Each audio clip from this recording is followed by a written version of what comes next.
All right, guys, what I wanted to do here is walk through the master case ending chart that we've got here in chapter 10. Now, just a heads up, this actual chart I've got from the third edition of Mounts. I haven't checked to see if there are any changes in the fourth edition. So there may be a difference in the footnotes here, but these forms I assume are all the same because obviously Biblical Greek hasn't changed. The forms haven't changed since the third edition. The third edition was the only one that I could pull from the web, so that's what I'm looking at here. But what I want to do is I want to go through this chart and just kind of point out similarities between the first and second declension endings and the third declension endings. That what we're seeing in the third declension is not that different from what we've already seen. It's just another set of endings. Also, before I jump in, I want to say a couple things about declensions in Greek. Declension may be a word that you've never heard before this course. What I want you to remember, declension just has to do, the reason why we use this word is because as a noun declines, goes down, as it declines through these different cases, it changes forms. That's why we call it a declension. All right, when we say first declension, second declension, third declension, think of declension as just another word for pattern, okay?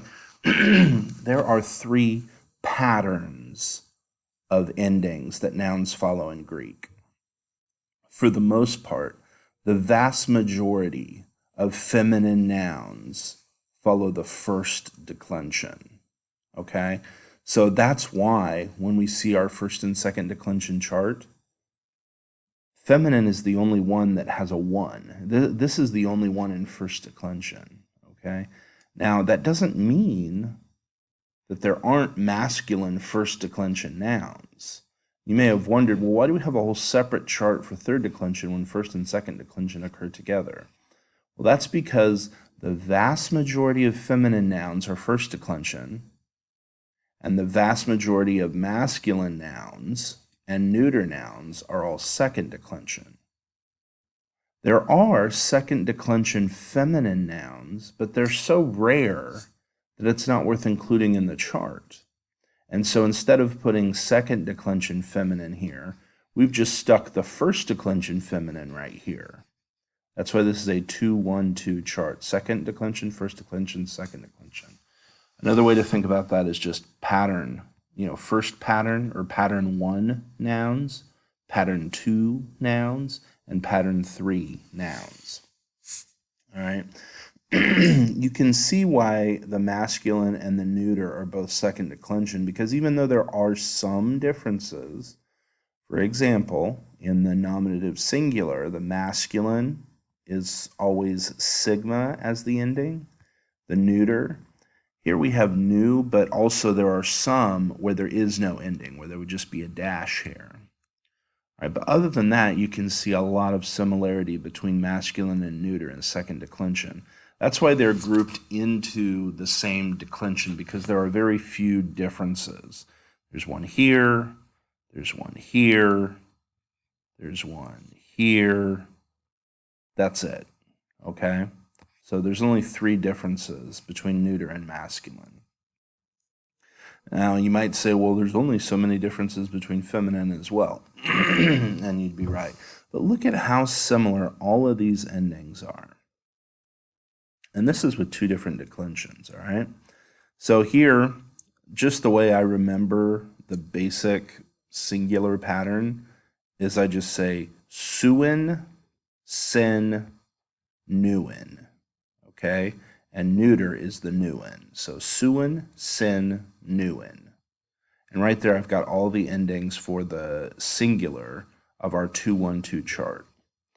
Now the plural, often the plural is going to be indicated by adding an iota to the stem vowel, or in the case where you've got the neuter, we just add an alpha. Over here with the genitive plural is always omega nu.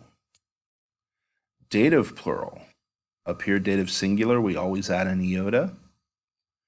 That gets subscript whenever it is following a long vowel. But over here, dative plural is not just iota, it's iota sigma. Okay, and you can remember the sigma in terms of, in English, when we make something plural, we often add an S. All right, then we've got the accusative plural. These are all different, but there's a lot of similarity between these. If you look just at the actual endings and you don't consider them attached to the stem vowel, which is what this second half of the page is. Second half of the page is the same as the first half, it's just here we've added the stem vowel. If you consider just the endings, there's actually a lot of similarities here. So in the third declension is going to follow the same pattern, whether it's masculine or feminine. If it's neuter, it'll have some differences. So third declension, masculine, feminine, is sigma. Well, that's exactly what it was over here in masculine. Masculine, feminine in the third declension genitive singular is going to be omicron sigma. That's a new one. We don't have that ending. Okay. Now we have seen it down here in the nominative singular masculine with the stem vowel, and that's something to be aware of because you will often see words ending in omicron sigma that are not masculine singular masculine singular nominative, which you might expect because that's what we've seen so far. They're actually genitive singular, either masculine or feminine of the third declension. All right. So the genitive singular here, this is a new ending that we've not seen before because it's different than this ending. This ending is really just sigma on the stem vowel. This ending actually contains an omicron and a sigma. But then when we go to the dative is just iota, like we've seen all the way through here. Now the iota is not going to subscript in the third declension, it's just going to be added to the end of the word because the iota only subscripts when it follows a long vowel. All right. So then we look at the accusative singular and masculine or feminine. This isn't saying that masculine takes the alpha and feminine takes the nu. Masculine or feminine, both can take the alpha or nu depending on the word. It depends on the word. So with the nu, we've already seen that. That's not unusual at all. Okay. Now we have not seen the alpha in the accusative except for the neuter plural. But it is an ending we've seen before, so it's not that unusual. All right. Now, the neuter in the nominative and the singular, it's often going to lack an ending. Usually in the neuter, you're going to see the bare stem of the word. Now, if you remember your noun rules, there are certain letters that a Greek word cannot end with. Tau is one of those. So whenever the stem ends in a tau, that tau is actually going to drop off altogether because there's nothing holding it, squeezing it to the end of the word, the tau will drop off. So neuter over here in the nominative and accusative singular, sometimes it will just lack an ending altogether, and it'll just be the basic stem or the stem with some letter missing because it dropped off. All right, so here, nominative, nothing new. We've seen sigma before. What's new here is how this sigma is going to combine with certain letters. So whenever you have a stop, you can have a labial stop. That's a stop where the airflow, as you pronounce the letter, you stop the airflow with your lips, and f. So P, beta, and phi, when those combine with a sigma, they're going to turn into a psi, okay? When the velars have to do with those sounds where the air is stopped at the roof of your mouth, basically between the roof of your mouth and the back of your throat. So that's g, and k, and h, those letters, when they combine with a sigma, I should say x as well, when they combine with a sigma, they will form a xi. Okay, so for example, sarx is a word that you've learned. Sarx. Well, the stem for sarx is just sark, ending in a kappa. When you add a sigma to a kappa, it's going to form the xi, and so that's why we get sarx.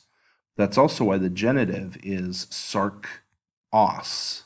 You see that sigma, alpha, rho, kappa, and then the omicron sigma just added to the end there. All right, so that's where you're going to get some unusual formations in the third declension, is both in the nominative singular, masculine and feminine with this sigma, and down here in the dative plural. Oftentimes, if you have a stem that ends in a stop, this sigma that begins the ending is going to cause the letters to shift. All right, so again, nominative singular, nothing new here. We've seen sigma as an ending before. We've seen a lack of ending with the feminine singular over here. So nothing new here. Omicron sigma, this genitive singular ending, is new, but it's the same whether it's masculine, feminine, or neuter. For the dative singular, we've seen iota before as an ending. It's not new at all. The difference here is that the iota will not subscript in the third declension because it doesn't have a long vowel before it under which it can subscript. All right. And then for the accusative singular, we've seen alpha as a accusative ending in the second declension. It's in the neuter accusative plural, but we've seen that ending before. And we've also seen new as a accusative ending. So nothing new here. The only new thing in the singular is going to be the omicron sigma. So we go down to the plural. Epsilon sigma is a new ending, but the good news is it's very distinctive. There's nothing else that looks like this. When you see a word ending in epsilon sigma, that's a great indication that you have a third declension, masculine nominative plural or feminine nominative plural. Okay, so this one will stand out. Over here in the neuter, the ending for third declension neuter nominative plural is exactly the same as the second declension neuter nominative plural. No difference. And of course, here in the genitive plural, identical again. This omega nu, basically it's anytime you see a word ending in omega nu, there's one common exception, but I'll say this, anytime you see a noun ending in omega nu, you've got a genitive plural, all right? Finally, dative plural, not finally, but next, dative plural. You can see that in the third declension, we just invert the sigma and the iota. So every single occurrence of the dative plural in first and second declension is iota sigma. Well, here in the third declension, it just becomes sigma iota. And this nu here, this is the movable nu that sometimes it's kind of like how we have a and an in English. If we put a before a word beginning with a vowel, we'll usually put, well, I think we'll always put an instead of a. Well, the movable nu is similar. It's not as regular as a and an is with the vowel in English.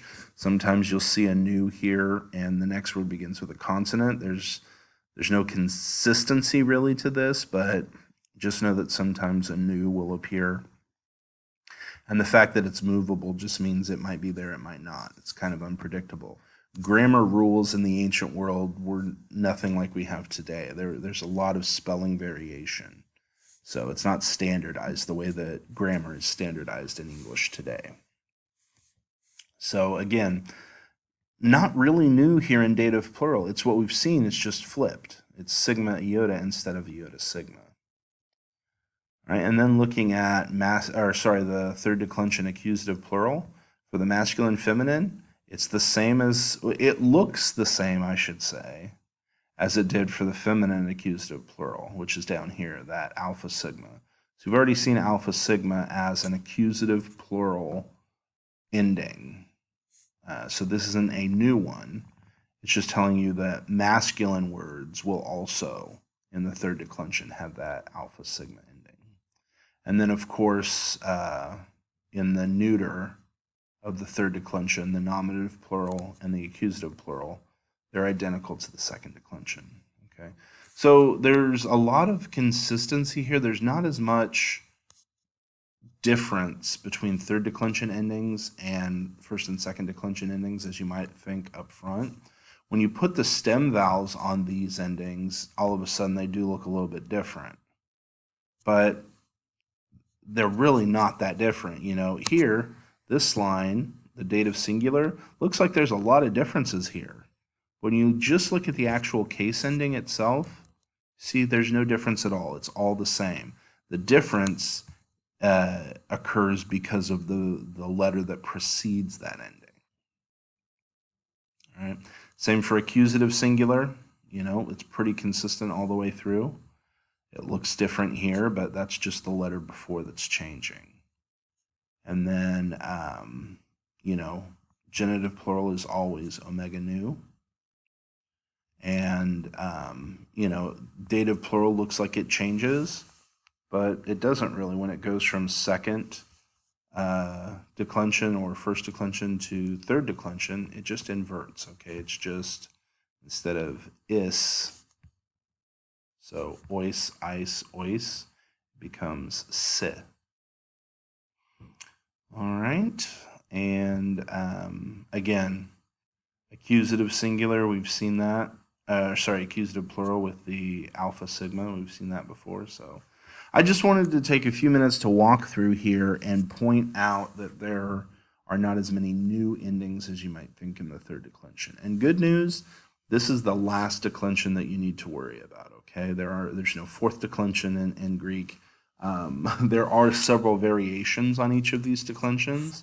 And if you're a grammar or morphology or spelling nerd, you may want to check out another book by Bill Mounts called Morphology of Biblical Greek.